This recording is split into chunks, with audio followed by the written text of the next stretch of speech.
Everyone, all I want to say in this video is how good brick separators are for stickering Rubik's cubes. For instance, this thing.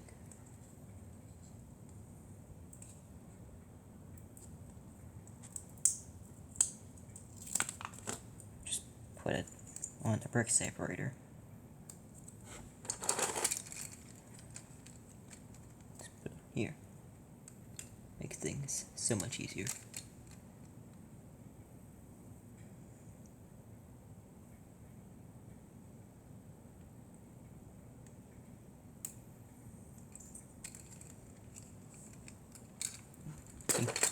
So, I have stickered a lot of my puzzles like this. That one, and this one. So, thanks for watching.